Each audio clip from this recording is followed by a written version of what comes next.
Welcome back to the movie Pit Boils and Ghouls. Dr. Guyula here to dissect Final Destination 3, a film that deserves more recognition for its clever execution of the franchise's signature themes. It was my favorite of the original trilogy when it came out, compelling me to see it multiple times in theaters.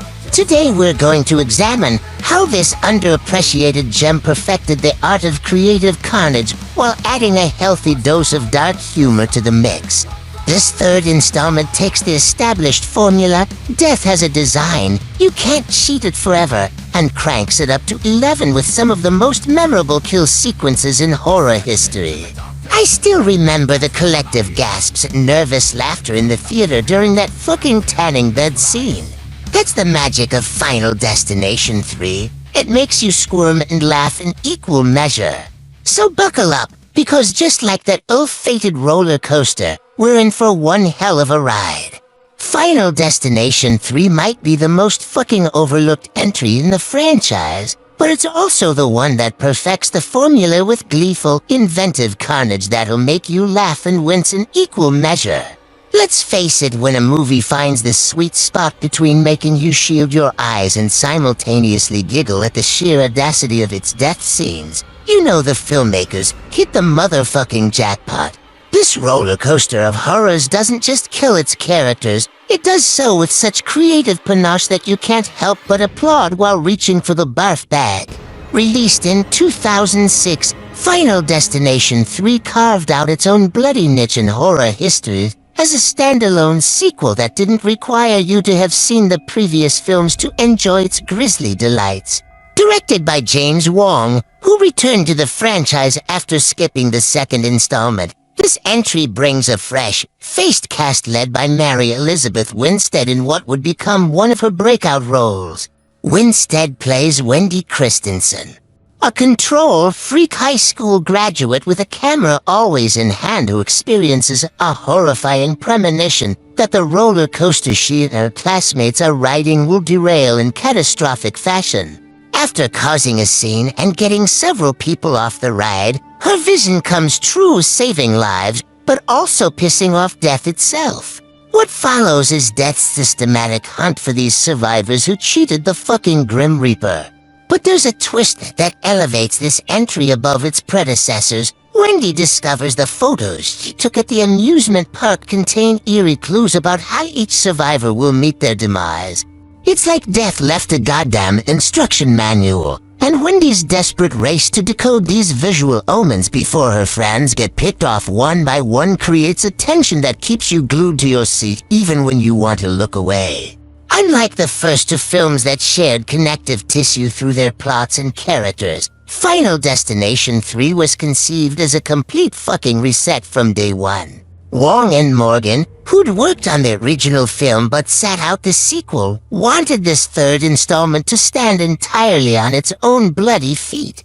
They deliberately threw out the rulebook of continuing with survivors from previous films, believing the concept of cheating death was universal enough to work with an entirely fresh batch of victims. The idea for the roller coaster disaster that kicks everything off actually came from New Line Cinema executive Richard Bryant, not from the filmmakers themselves. And contrary to what many people assume, it wasn't inspired by that horrific Big Thunder Mountain Railroad accident at Disneyland in 2003 where a rider was crushed to death. The timing was just a morbid coincidence, though I'm sure the real-world tragedy made the opening sequence hit even harder for viewers. From the earliest development stages, Wong and Morgan zeroed in on loss of control as the thematic backbone of the entire film. This manifests perfectly in Wendy's character, a control-freak photographer who plans everything meticulously, being thrust into a situation where she's completely fucking powerless against death's design. The roller coaster itself brilliantly embodies this theme too. You strap in, surrender control, and hope the engineers did their job right. It's no wonder psychologists say fear of roller coasters often stems from this exact anxiety about surrendering control over your own survival. The plot of Final Destination 3 revolves around Wendy Christensen, a high school graduate who has a vivid, fucking terrifying premonition while boarding the Devil's Flight roller coaster during a graduation celebration. In her vision, she witnesses the coaster derailing in a catastrophic chain reaction, killing everyone on board. Panicked, she manages to convince a handful of her classmates to get off the ride, including Kevin Fisher, tanning bed enthusiasts Ashley and Ashlyn, pervy cameraman Frankie, athlete Lewis, and the goth couple Ian and Aaron. Unfortunately, Wendy can't save everyone. Her boyfriend Jason and Kevin's girlfriend Carrie remain on the ride and die horrifically when Wendy's premonition comes true.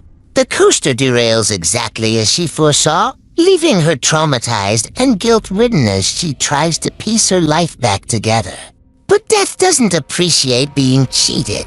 Weeks after the accident, the survivors begin dying in elaborate, gruesome accidents in the exact order they would have died on the roller coaster. It's the same shit that happened after Flight 180 in the first movie, when Ashley and Ashlyn are literally cooked alive in malfunctioning tanning beds. Wendy makes a chilling discovery. The photographs she took at the amusement park before the accident contain clues predicting how each survivor will die. This kicks off a desperate race against time as Wendy and Kevin try to decode the cryptic visual warnings in her photos. They rush from one potential victim to the next, only to witness increasingly complex and brutal deaths. Frankie gets his motherfucking head sliced off by a truck engine fan. Lewis has his skull crushed by weights at the gym. The hardware store where Ian and Aaron work becomes a deadly trap, with Aaron taking multiple nails to the head from a nail gun. The stakes ratchet up when Wendy realizes her sister Julie is next on Death's hit list, leading to a chaotic showdown at a carnival where Death's design becomes more relentless and unpredictable than ever before. Holy shit, the deaths in Final Destination 3 are where this movie truly shines, elevating the franchise to new fucking heights of creative carnage. Wong and his team clearly understood that audiences come to these films for the elaborate death sequences, and they delivered some absolutely spectacular kills that balance horror and dark comedy perfectly. Let's start with the tanning bed sequence, easily one of the most iconic deaths in horror movie history. Ashley and Ashlyn's vanity becomes their undoing as a series of seemingly minor malfunctions trap them inside their beds. The mounting tension as the temperature rises, their desperate pounding on the plexiglass lids, and their skin literally sizzling like bacon, it's both genuinely disturbing and darkly hilarious. The way this scene plays with expectations, making you think they'll escape at the last second, only to roast them alive, is fucking masterful.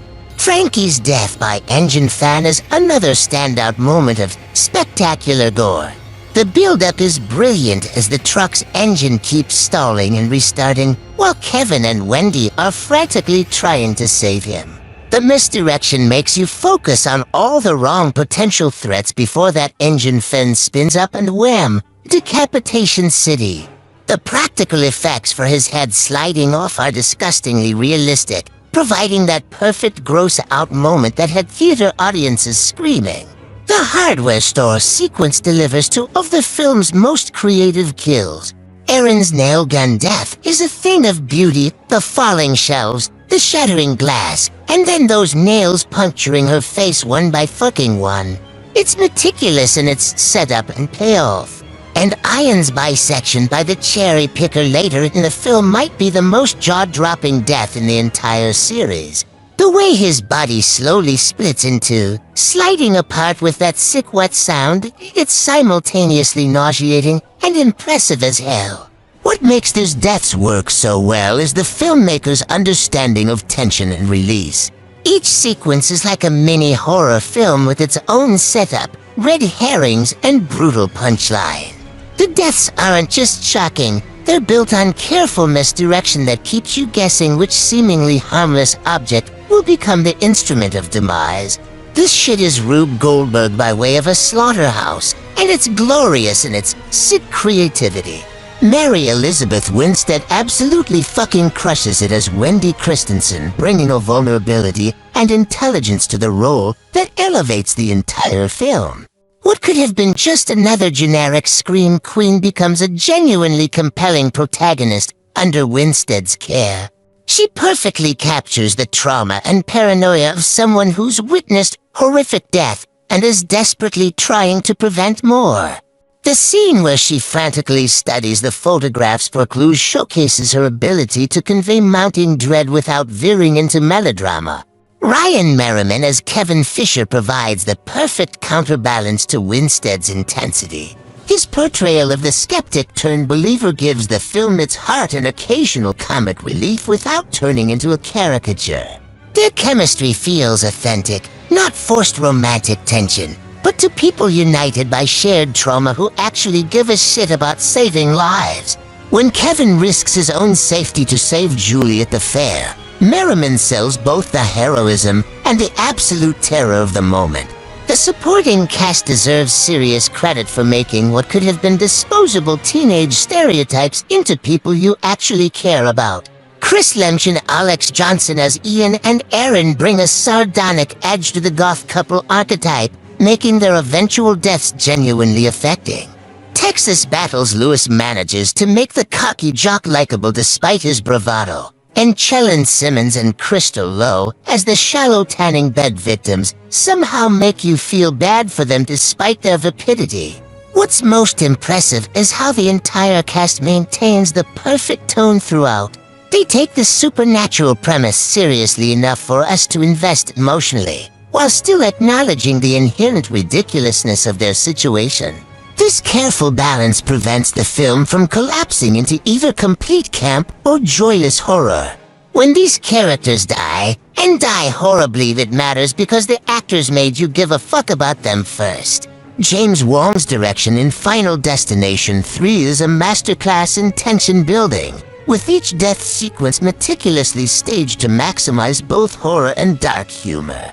The bastard knows exactly how to toy with audience expectations, setting up elaborate chains of potential death instruments before delivering the cue from an unexpected angle. Take the tanning bed sequence. Wong deliberately shows us every dangerous element in that room, from the electrical outlets to the glass panels, making us play a sick guessing game about which object will deliver the fatal blow. What makes Wong's approach so fucking effective is his brilliant use of misdirection. In the hardware store sequence, we're shown dozens of lethal tools and possibilities, creating this overwhelming sense that death could come from anywhere. Then just when you think you've identified the killing instrument, Wong pulls the rug out from under you with something completely different. It's a sadistic shell game that keeps viewers on the edge of their seats. The 90s-era visual sensibility permeates the film, with its slick, polished look that's become synonymous with the franchise. But Wong introduces more dynamic camera work here than in previous installments, particularly during the death sequences. The camera becomes almost gleefully mobile, swooping and gliding around potential death traps before settling in to capture the inevitable carnage.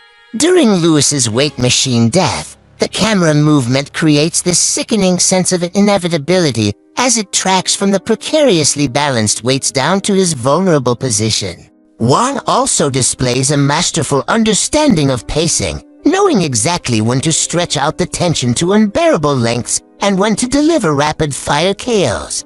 The roller coaster sequence demonstrates this perfectly, methodically building dread during the slow climb before exploding into frenetic motion and disorienting angles during the disaster itself. This rhythmic control extends to every death scene, creating a perfect balance between the slow burn anticipation and the shocking payoff.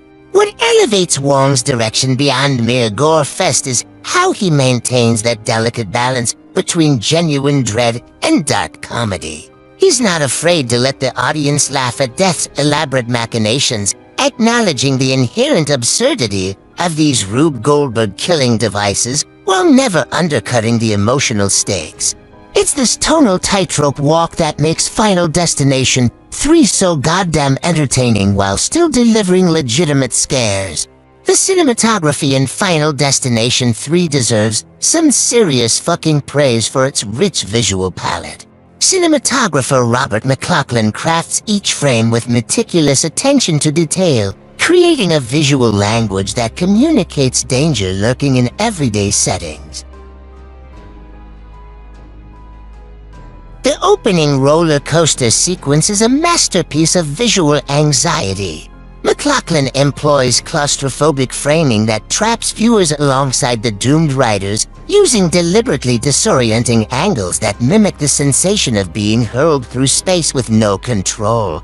The way the camera shakes and tilts during the premonition sequence makes you feel like you're actually on that goddamn death trap, creating a visceral experience that sets the tone for everything that follows.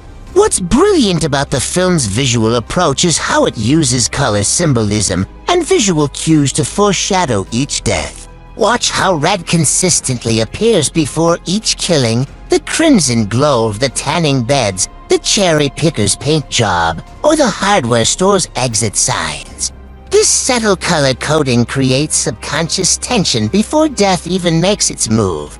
The tanning bed sequence showcases some of the most technically impressive camera work in the entire franchise. McLaughlin's lens lovingly caresses the machinery before the kill, showing us every ominous detail while maintaining a deceptively glossy, commercial-like sheen. The contrast between this artificial beauty and the horror that follows creates this delicious visual irony that's both disturbing and darkly humorous. In the hardware store massacre, the cinematography elevates what could have been standard slasher fare into something genuinely artful. The camera glides through narrow aisles, emphasizing their maze-like quality while highlighting the countless deadly implements surrounding our characters. When the nail gun finally goes off, the composition frames Erin's death with an almost painterly attention to horrific detail. The film's use of extreme close-ups on seemingly innocent objects, a loose screw, a puddle of water, a fraying cable, transforms mundane elements into harbingers of doom.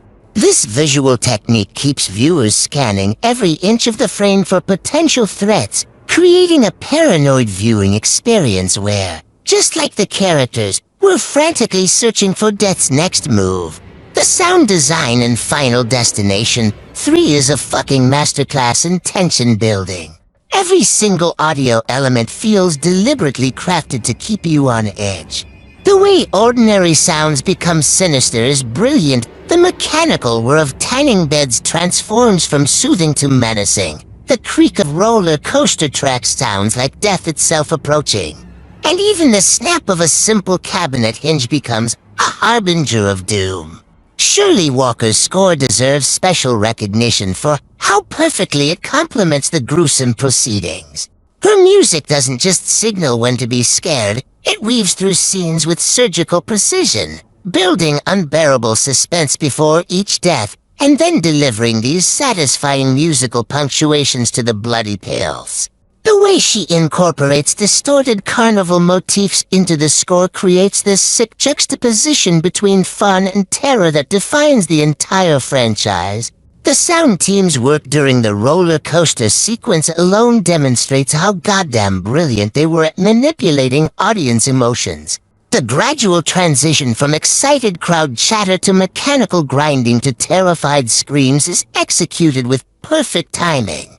The way they layer the sounds, metal stress, wind rush, panic breathing, creates this overwhelming sonic experience that puts you right in the middle of the nightmare. What's particularly effective is how the sound design uses silence. Those brief moments of quiet before all hell breaks loose create a palpable tension that has you holding your breath. Then when death finally strikes, the volume and intensity explode with this cathartic release that makes each kill twice as impactful. The audio team understood that in horror, what you hear is often more terrifying than what you see. When those fucking tanning beds start to malfunction, it's the electrical buzzing and glass cracking that makes you squirm before you even witness the gruesome aftermath. When you stack up the Final Destination films against each other, it becomes clear that the third entry found the sweet spot that made this franchise so fucking addictive. The original film was groundbreaking, introducing us to death's elaborate design and the concept of cheating fate, but it was still finding its footing. Final Destination 2 cranked everything up to 11 with those insanely complex death sequences. That highway pileup still stands as one of the most intense opening disasters in horror history. But Final Destination 3, this motherfucker perfected the formula. It strikes this brilliant balance between genuine horror and dark comedy that none of the other entries quite nailed. The film knows exactly what it is and leans into it without apology. It's self-aware enough to wink at the audience occasionally, but never devolves into self-parody like the later sequels eventually would.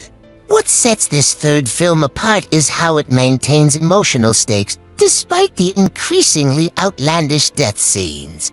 You actually give a shit about Wendy and Kevin. Their trauma feels real amidst all the carnage. The original was almost too serious at times, while Part 4 and 5 eventually became death porn with paper-thin characters you couldn't wait to see die. The roller coaster disaster works perfectly because it taps into a universal fear while providing spectacular visuals. It's accessible in a way the plane crash and highway accident weren't quite as relatable to average viewers. Everyone's been on a carnival ride and thought, what if this thing breaks? That's fucking genius.